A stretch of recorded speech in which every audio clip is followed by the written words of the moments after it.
6 months have gone by since Anna March canceled her Beneath the Stars adult prom event at Camp Rehoboth. The event's organizers say 13 tickets were sold for around $100. Money raised was supposed to go to 2 nonprofits for LGBTQ teens at Cape Henlopen High School. Instead, event treasurer Nikki Toohey says March asked for money from the prom account for a personal unrelated reason. On March 12th, I received a text message from Anna needing $250 to cover an MRI for herself. Is this going to look weird? She said, no, I've put tons of money out, and I gave her $250 cash. She was a little upset that I questioned her about it. None of the people who bought tickets ever received refunds from March, and the 2 nonprofits never saw a dime. 8 people, including several of March's close friends, served on the prom committee. Local musician Pete Weedman served as co-chair of the event alongside March, but says he was not involved in the day-to-day planning.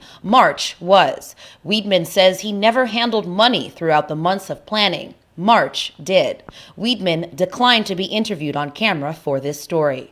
The April 7th event had almost no planning meetings in the months leading up, as arrangements were scrambled together shortly before, and eventually prom was canceled almost less than a week before the date, say committee members. And it was a decision made solely by Anna. None of the other people involved were really consulted. Ticketing website Eventbrite contacted the co-chairs exactly 2 months later on June 7th, informing them to pay ticket holders or answer to a collections agency. When asked who was responsible for issuing the refunds, Weedman says Anna March ultimately took responsibility. Today, $371.40 sits in the prom bank account treasurer Nikki Toohey created. After a year, I was just going to donate it to the 2 charities that it was originally supposed to go to because I didn't know what else to do. I have no information on who bought tickets or even a way to find that out. Fraud, sexual harassment, blackmail, all allegations that draw a sharp contrast to the public image Anna March has crafted, a self-proclaimed fourth-wave feminist champion of social justice. I think that she saw an opportunity with the election between Hillary Clinton and Donald Trump to really sort of speak out and hop on the bandwagon of feminism. I mean, I think she sees an opportunity in feminism to say exactly what you want to hear in order to get your money. That might be like one of the few men she's taking advantage of. If you go and look, it's women writers, other feminists, women of color, disabled people. I mean, it's important to let people know that's going on, and she's been doing it for so long and getting away with it.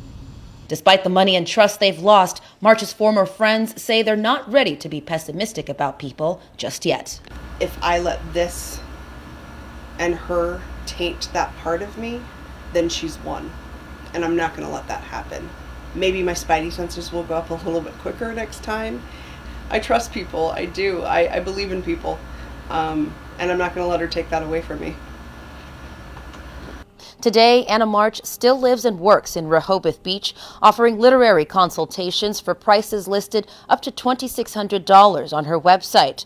Her remaining business, March Media, has had complaints filed with the Better Business Bureau as recently as June. In Rehoboth Beach, Nicole Edenedo for WRDE Delmarva's own NBC station.